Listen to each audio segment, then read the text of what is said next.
quand même, moi je ne comprends pas. Hein. C'est-à-dire, on me dit qu'on m'invite à portrait. Moi, dans ma tête, c'est que moi, je vais arriver dans une pièce là où je vais voir un portrait ou bien je vais voir mon portrait. Mais on m'a mis dans une pièce, non seulement j'arrive, je constate qu'on a coupé le courant. On est dans le noir. Il n'y a pas, je ne sais pas. Maintenant, il faut comment il y a quelqu'un? Oh, il y a quelqu'un ici?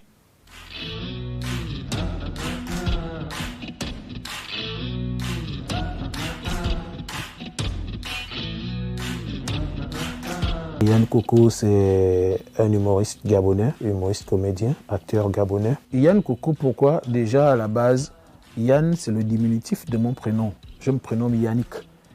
Et Koko, c'est un petit nom d'un grand frère qui m'a vu grandir au quartier. Je suis né le 18 mars 1984 à l'hôpital général de Libreville. Je suis Mpongo Fan.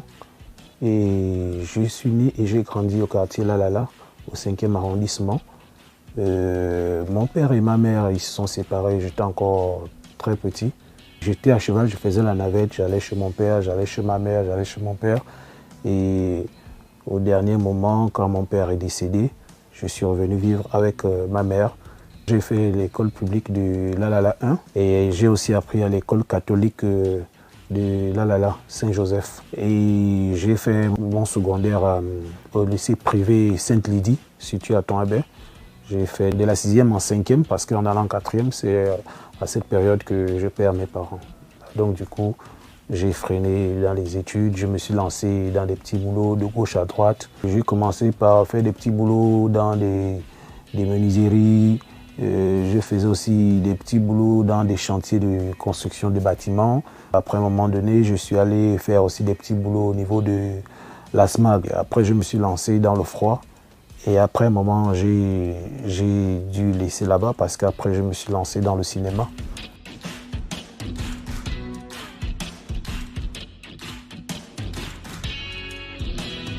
Comment je me lance au cinéma? J'avais fait un accident.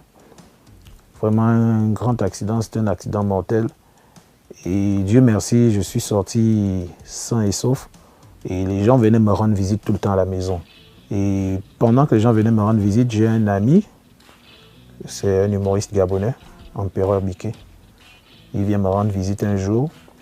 Et voilà, on a passé du temps ensemble. Et lui, il avait un dossier à la main. Et il me disait que bon, il est venu me rendre visite, mais sauf que à partir d'une certaine heure, il va aller passer un casting. Je dis, ok, il n'y a pas de problème, on est restés ensemble là. Et à 18 h, quand l'heure est arrivée, il m'a dit, bon, lui, il est en train d'aller à son casting. Et après, il m'a dit, mais il ne faut pas trop rester à la maison comme ça. C'est vrai que tu as fait un accident, mais après, la fièvre, tout ça, il faut marcher un peu, il faut... J'ai dit, mais on va partir. Moi, je suis fatigué. Il me dit, non, il ne faut pas trop rester comme ça, il faut bouger. J'ai dit, ok. J'ai accompagné mon ami, passer son casting. Quand nous sommes arrivés, il y avait du monde, la salle était vraiment bondée du monde. Et les gens passaient le casting et j'étais assis dans la salle. Tout le monde est passé, mon ami est passé. Et les dirigeants étaient pressés, ils ont dit au suivant. Bon, au suivant, moi j'étais perdu. C'est comme ça que je me suis retourné pour regarder les gens qui passaient, que allez-y, moi je ne suis pas dans votre... Au suivant. Et puis je regarde mon ami me fait ça, moi genre comme si tu veux aller. Je me suis élevé, je suis venu, ils m'ont dit présentez-vous, je me suis présenté. Et après, ils m'ont posé des questions, voilà, comme m'ont passé un entretien, tout ça, j'ai répondu, tout ça. Et après, ils m'ont mis de côté, ils m'ont dit bon, on continue d'abord. Ils ont continué, après ils m'ont fait passer un casting. Ils m'ont demandé de laisser mes coordonnées, qu'ils devaient rappeler les gens après. Et après, un jour, ils m'ont appelé pour me dire de passer à Martin-Oulabou, que les répétitions se faisaient là-bas, qu'il fallait que je passe là-bas. Et j'ai appelé mon ami, je lui ai dit, bon, moi, on m'a appelé, je ne sais pas si toi, on t'a appelé finalement à ton casting. Il m'a dit, non, moi, on ne m'a pas appelé. J'ai dit, ah, bon, là, je ne sais pas comment il faut faire. Il m'a dit, non, il faut y aller. Je suis allé.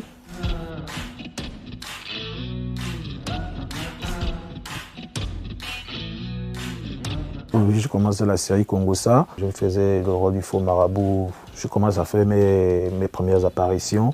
Pendant qu'on faisait Congossa, on tournait Congossa, j'ai fait la connaissance de Omar Defonzu. Mais entre-temps, je côtoyais déjà certains humoristes gabonais, comme Sourire à côté et bien d'autres. J'étais intéressé par ce qu'ils faisaient. Et c'est comme ça que Omar Defunzo avait lancé une émission à la première chaîne de télévision, Éclat des rires. Et il avait besoin des jeunes qui devaient passer à cette émission, mais la condition était qu'il fallait participer aux ateliers d'écriture et d'interprétation. On s'est retrouvés et on a commencé à travailler. Voilà, Éclat des rires, j'ai commencé à faire mes passages en tant qu'humoriste. Mes débuts ont été très difficiles, je vous avoue. Là, nous sommes en fin 2012, début 2013. Je n'arrivais pas à décoller.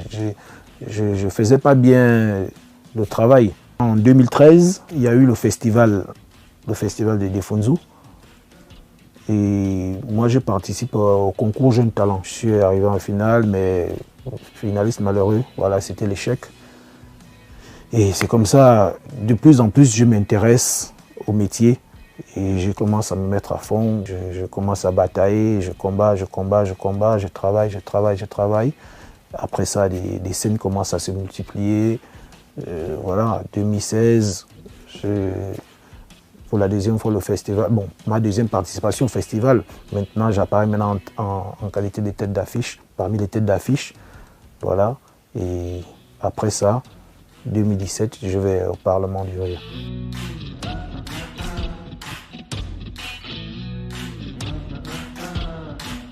En 2017, quand Digbe Cravate arrive ici pour le festival, il dit avec Omar Defunzo, ils se sont entendus qu'il devait envoyer des jeunes Gabonais là-bas, mais il fallait que ces jeunes envoient des textes. Et Omar Defunzo nous a réunis. Il a demandé à tout un chacun d'apporter 3 textes qu'il devait envoyer. Et c'est comme ça que quand les textes sont partis, après, ils ont fait un retour. Omar m'avait dit, bon, rien n'est encore perdu, il faut travailler encore. Tu n'as pas été retenu pour cette édition, mais les 2 autres ont été retenus. Et il s'avère que les 2 autres qui avaient été retenus n'ont pas pu aller pour des raisons professionnel, je crois. Et c'est comme ça que la production fait un retour à Omar Defunzo en disant, bon, les 2 autres n'ont pas pu venir, mais est-ce qu'il n'y a pas d'autres jeunes qui veulent envoyer des textes? C'est comme ça qu'il dit, mais au-delà à part les 2 jeunes qui ne sont pas venus là, il y avait aussi un 3e aussi. Après, ils disent, non, on n'a pas reçu ça, on avait juste reçu les textes des 2 qui ne sont pas venus. Ça, ils disent, non, j'avais envoyé. Ils disent, non, on n'a pas reçu, sauf si peut-être tu renvoies. C'est comme ça qu'ils renvoient et après, ils disent, ah non, là, cette fois-ci, on a reçu, effectivement. On n'avait pas fait attention. Et après, ils ont demandé qu'ils voulaient rentrer en contact avec moi. Ils sont rentrés en contact avec moi, ils m'ont appelé, et ils m'ont envoyé une invitation, je suis parti en 2017. Le Parlement se tourne 2 fois dans l'année. Donc en 2017, je suis parti 2 fois. Je suis parti une première fois et en l'espace de quelques mois, j'ai encore reçu une invitation, j'ai encore envoyé des textes, je suis encore reparti. Et par la suite, je suis parti en 2018 encore, je suis allé en 2019 et en 2020 encore.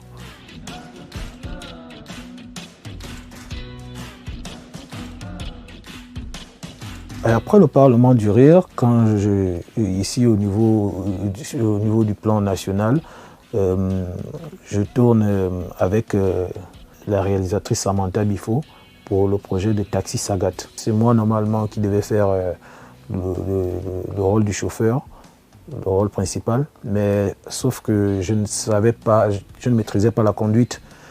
Et du coup, ils ont fait un casting là où ils ont pris quelqu'un d'autre qui pourrait faire le taximan et moi je devais être le complice du taximan. Oui, après Taxi Sagat, on se lance toujours avec Samantha Bifo, on se lance dans le projet de Congosat Télécom qui passait sur Canal.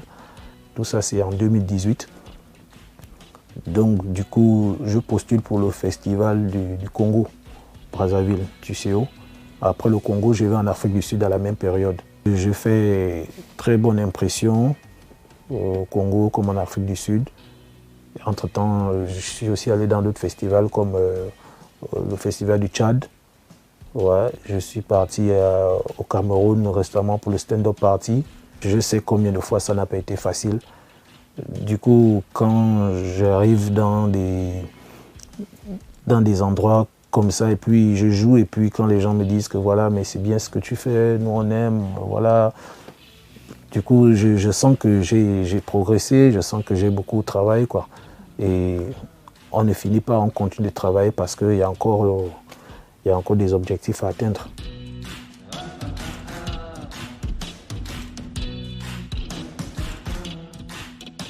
Moi, ce qui m'inspire, c'est tout ce qui tourne autour de moi. Et j'aime parler de moi-même.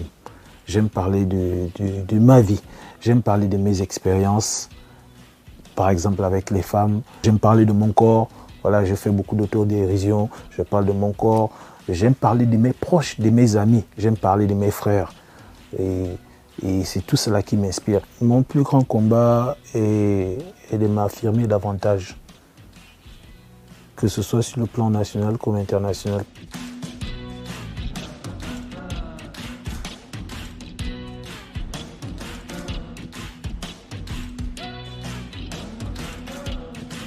Omar Defunzo, oui, effectivement, c'est l'une des personnes qui m'a inspiré dans ce métier, au niveau du plan national. Au niveau du plan international, il y a des gens qui m'ont inspiré, comme Jean-Michel Cancan et comme Gad Elmaleh, comme Anthony Cavana. L'humour a plusieurs facettes. Je fais de la scène et je fais des sitcoms. Au niveau de la scène, moi je fais dans le stand-up. L'humour n'est plus comme autrefois on disait que c'est pour des gens qui ont raté leur vie ou alors c'est pour des bouffons. Non, on a des références, nous tous on voit, on a des références, que ce soit sur le plan national comme international. Donc si un jeune veut se lancer dans l'humour, qu'il se mette à fond et qu'il prenne la chose à cœur et qu'il se concentre, et il aura des résultats. Souvent les gens me posent la question de savoir pourquoi tu ne maigris pas. Je dis laissez tomber, la grosseur c'est mon fonds de commerce. Un jour j'ai rencontré une jeune dame et qui m'a dit « Yann, c'est toi que je vois à la télévision ?» J'ai dit « Oui, c'est bien moi ». Elle m'a dit ça, je n'en crois pas mes yeux. J'ai dit « Pourquoi ?» Elle m'a dit « Mais la télé arrange, hein. Donc sincèrement, tu es gros comme ça ?» J'ai dit « Non ». Et moi, à un moment donné, je croyais qu'être gros, c'était une nationalité comme les Gabonais, les Congolais, les Camerounais, et que le pays des gros, c'est la Grèce. Et après un jour, j'ai dit à ma défunte mère que maman, j'en ai marre de vivre ici. Elle m'a dit « Tu vas aller vivre où ?» J'ai dit « Je vais aller vivre en Grèce ». Elle m'a dit « Fiston, ne te prends pas la tête, la Grèce suffit déjà en toi ».